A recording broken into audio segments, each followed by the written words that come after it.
새벽에 함께 볼 말씀은 잠언 21장 14절에서 16절까지의 말씀입니다. 우리 같이 한 목소리로 읽겠습니다. 은밀한 선물은 노를 쉬게 하고 품 안의 뇌물은 명렬한 분을 그치게 하느니라.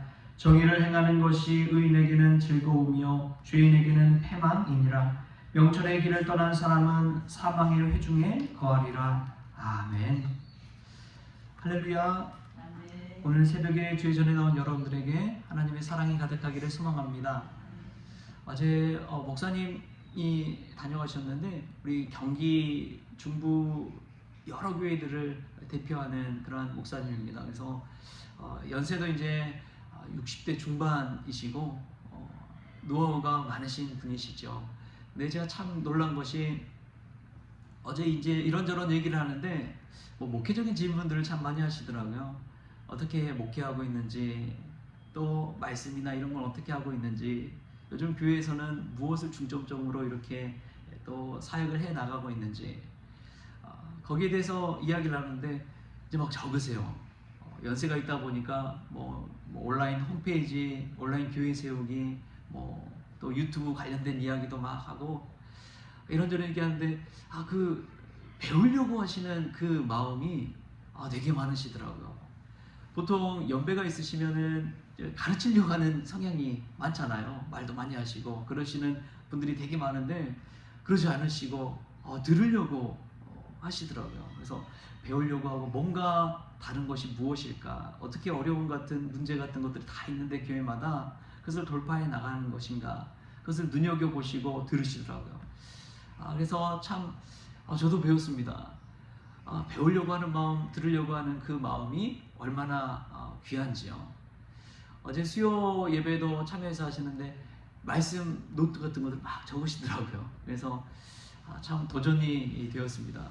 여러분, 괴테도 그런 말을 했죠. 가장 유능한 사람은 언제나 배우는 사람이다 라는 말을 했습니다. 우리가 늘 예수 그리스도의 표대를 향해 끝까지 정진하는 것처럼 주의 말씀 배울 수 있기를 축복합니다. 성경 말씀 그냥 일독했다고 끝이 아니잖아요. 성경 말씀 읽을 때마다 하나님 주신 은혜가 있잖아요. 그래서 우리가 성경 말씀을 또 듣고 또 듣고 또 읽고 또 읽어야 되는 것은 그때마다 주시는 하나님의 은혜가 있기 때문인 줄 믿습니다. 오늘 하나님께서 주시는 이 말씀 속에서도 그러한 은혜가 저와 여러분에게 있기를 주신 예수님의 이름으로 축원합니다. 오늘 말씀 보면은 이제 화평한 관계를 통해서 어떻게 해야 되는지를 꿀팁을 알려주고 있습니다. 14절 말씀에 이렇게 나오는데요. 우리 14절 말씀 같이 한번 읽어볼까요? 은밀한 선물은 노를 쉬게 하고 품 안의 뇌물은 맹렬한 분을 그치게 하느니라. 아멘. 오늘 말씀에서 등장한 선물과 이 뇌물은 부정적인 의미의 그러한 것이 아닙니다. 갈등을 해결하기 위해서 건네는 겸손한 성의 표시와 화해의 손길을 의미합니다. 이 선물을 주는 마음가짐이 어떠한 것이냐에 따라서 다릅니다. 나의 유익과 성공을 위해서 그 어떤 선물을 건네면 그것은 뇌물이 되는 것이죠. 그런데 어떤 관계의 회복을 위해서 진정성 가지고 마음을 가지고 건네는 선물은 얼마나 귀한 것이죠. 사람과의 보이지 않는 담이 다 있잖아요. 다 선이 있고 또 거리감이 다 있잖아요. 그래서 이 축의금할 때도 그런 것이죠. 축의금할 때 여러분 기준이 다 있잖아요. 친구들 사이에서도 부모님까지 다 알면은 10만 원 이상. 근데 부모님도 잘 모르고 좀 대면하면은 그 이하로 이렇게 책정을 하잖아요. 그런 이 기준이 다 있는 것이죠. 근데 그 관계를 맺어간다는 거, 그것이 얼마나 좀 어려운지요. 그런데 그것을 관계를 잘 맺어갈 수 있는 방법 중에 하나가 이 선물을 건네는 것이죠. 성경에서도 보면은 이 선물을 통해서 화해를 이뤄가고 또 생명을 보존해가는 이야기가 나옵니다. 가장 대표적인 이야기가 이제 야곱과 에서 이야기죠. 20년 만에 이 형 에서를 만나러 가는데, 여러분 20년 만에 만나는 사람 그냥 가족 아니고 평범한 관계여도 낯설잖아. 20년 만에 만난다면. 그런데 야곱과 에서는 갈등 관계이지 않습니까?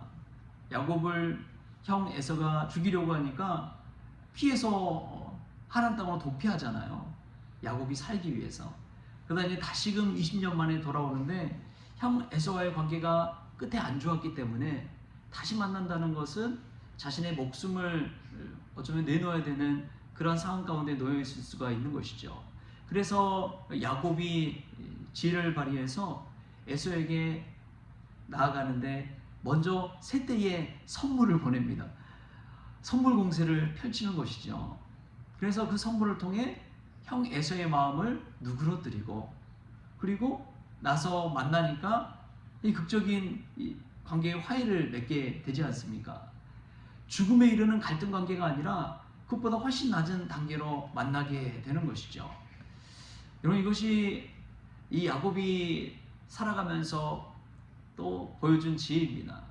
저는 우리도 마찬가지라고 믿습니다. 관계 회복을 위해서는요, 때로는 선물도 한번 보내보십시오. 그리고 마음을 담은 그런 쪽지라도, 편지라도, 카드라도 써서 보내면 그 마음을 받은 사람이 이 마음을 또 열어놓고 관계가 회복되어지는 그 다리가 놓여지게 되는 것이죠. 잠언 말씀 읽다 보면은 참 놀랍습니다. 이러한 실제적인 그런 지침 같은 것들을 우리에게 알려주잖아요. 우리 가운데 좀 불편한 관계가 있다면 이 지혜를 우리가 잘 발휘해서 진정성 있는 선물과 또 마음의 쪽지 같은 것들을 건네서 이 관계를 회복해가는 그런 저와 여러분 될 수 있기 바랍니다.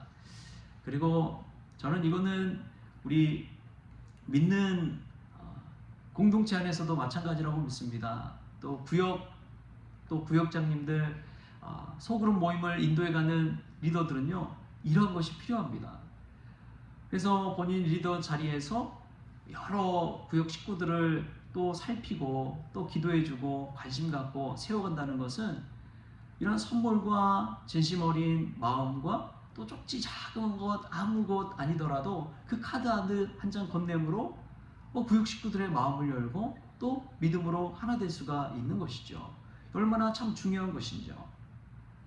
그냥 주일에만 만나서 이야기하고 인사하는 그런 관계가 아니라 때로는 주중에도 한 번씩 이 카톡이나 연락을 통해서 안부 인사 묻고 하면은 얼마나 또 반가워하고 기뻐하는지요. 여러분, 믿음의 교제는 그와 같은 것 같습니다. 그리고 기도하는 것도 마찬가지지요. 우리가 하나님 앞에 기도하며 나아간다는 것, 그것은 늘 대화하는 것인 줄 믿습니다. 하나님을 부르고 의식하면서 살아가는 그 시간이 쌓이고 쌓이면 하나님과의 관계도 온전해지는 것이죠. 할렐루야. 우리가 그러한 관계를 기도 가운데 세워갈 수 있기를 축복합니다.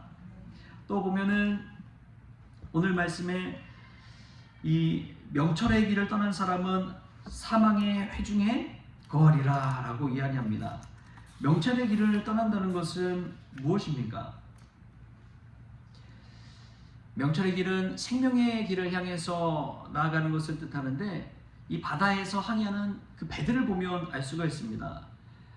그냥 바다에서 배들이 항해하는 것 같지만 바닷길이 다 있다고 그래요. 항로가 있습니다. 그 항로를, 정해진 항로를 따라서 배들이 다 가는 것이죠. 그래서 여러분들이 보셨을지 모르겠지만 제주도 배 타고 가는 그 길을 보면은 이 지도에 보면 항로 표시가 돼 있어요. 점선으로 착착착 해가지고 그 길이 다 있는 것이죠. 그 항로는 이 배들에게 있어서는 생명줄과 같습니다. 특히 암초가 많은 해역에서는 이 등대에서 비추는 불빛을 따라서 이 정해진 항로로만 가야지, 아무리 10년, 20년 경험이 많다고 해도 그 항로를 벗어나면 암초에 의해서 배가 순식간에 깨어질 수가 있는 것이죠. 난파될 수가 있는 것입니다. 그래서 중요한 것이 이 명철의 길을 지키며 사는 것이죠. 우리 인생도 저는 마찬가지라고 믿습니다. 하나님의 말씀이라는 명철의 길을 떠나면 반드시 사고가 납니다. 교회에서도 전통이라고, 예전부터 이렇게 해왔다고, 원래부터 이랬다고 사람들이 해온 그런 관습 같은 것이 있거든요. 성경 말씀에 없는데 관습처럼 있는 게 있어요, 교회마다. 여러분, 근데 그게 중요한 것이 아닙니다. 하나님의 말씀이 중요합니다. 그 말씀 따라서 자꾸만 교정해가고 새롭게 개혁해가고 그래야지 그냥 원래부터 이렇게 해왔다 하면은 절대 변하지 않더라고요. 이 관습이 되고 쌓이다 보면 그것을 깨트리기가 정말 어려워요. 하나님의 말씀으로 살아야 되는데 말씀보다 그 관습을 지키며 살아가는 교회가 있다는 것이죠. 어떤 교회는 제가 사역했던 교회 중에 그런 교회도 있었습니다. 목회자들이 옷을 입는데 와이셔츠를 무조건 흰색 와이셔츠만 입어야 된다는 거예요. 그게 이제 정해졌어요. 그래서 왜 그런 게 생겼나 했더니 이전에 계시던 그 목사님이 천칙처럼 그거를 이야기하셨다는 거예요. 여러분, 사실은 옷보다도 더 중요한 게 속사람 아닙니까? 영혼이 중요하잖아요. 하나님의 말씀 먹고 하나님의 말씀을 채워지는 것이 중요한데, 근데 그것보다도 인간적으로 보여지는 것, 형식, 거칠애 이런 것들이 마치 말씀처럼 여겨지다 보면 혹 문제가 생기더라고요. 젊은 친구들이 그걸 이해할 수가 있나요? 이해할 수가 없는 것이죠. 사랑하는 성도 여러분, 명철의 길을 지키며 산다는 것은 하나님의 말씀을 따라서 살아가신 것인 줄 믿습니다. 생명보다 더 귀한 것은 없습니다. 생명보다 귀한 것은 없어요. 그래서 예수님께서 말씀하셨잖아요. 안식일의 주인은 인자라고. 인자의 생명을 지키는 것이라고. 율법, 형식, 법도 그것보다 더 중요한 것은 생명을 지키는 것에 있습니다. 여러분, 생명을 위해서는 우리가 이 명철의 길을 잘 지켜야 될 줄 믿습니다. 우리 생명을 위해서 정말 지혜롭게 행해야 될 줄 믿습니다. 우리 자녀들을 향한 마음도 마찬가지입니다. 강요한다고 들을 아이들이 아닙니다. 자녀들이 아닙니다. 지혜롭게 대해야 됩니다. 자녀들과의 관계 회복을 먼저 하시고, 그리고 자녀들이 원하는 것이 무엇인지를 한번 살펴보십시오. 그리고 정말 자녀의 편이 되어 주십시오. 그리고 나서 정말 자녀를 사랑하는 마음으로 생명의 지혜와 같은 하나님의 말씀을 알려주십시오. 그것이 순번인 것이죠. 이것을 거꾸로 하려고 하면 늘 문제가 생기더라고요. 강압적으로 되는 세상이 아닙니다. 그렇기 때문에 우리가 오늘 잠언 말씀에 나온 것처럼 지혜의 말씀을 가지고 하나님 앞에 나아가는 그런 저와 여러분이 될 수 있기를 주신 예수님의 이름으로 축원합니다. 기도하시겠습니다. 주신 하나님 감사합니다. 은밀한 선물을 통해 또 하나님 아름다운 관계를 세워가기를 원합니다. 대면대면하고 소원한 관계도 이 작은 선물과 진심 어린 마음의 편지를 통해서도 하나님 관계를 세워가게 하시고 분을 그치게 하시고, 그리하여 하나님이 주신 화평한 관계, 화목한 관계를 이루어갈 수 있도록 주님 지혜를 덧입혀 주옵소서. 무엇보다도 믿음 생활하면서 명철의 길을 떠나지 않기를 원합니다. 하나님의 말씀 중심에 놓고 살아가게 하여 주셔서 인간적으로 쌓여진 관습보다도 하나님 말씀과 법도를 중히 여길 수 있는 저희들 되어지게 하여 주옵소서. 그래야 저희들의 영혼이 살아나고 솟아나게 되는 은혜를 누리게 하여 주옵소서. 감사하며 예수님의 이름으로 기도하옵나이다. 아멘. 우리 주님이 가르쳐주신 기도로 오늘 새벽 기도를 마치겠습니다.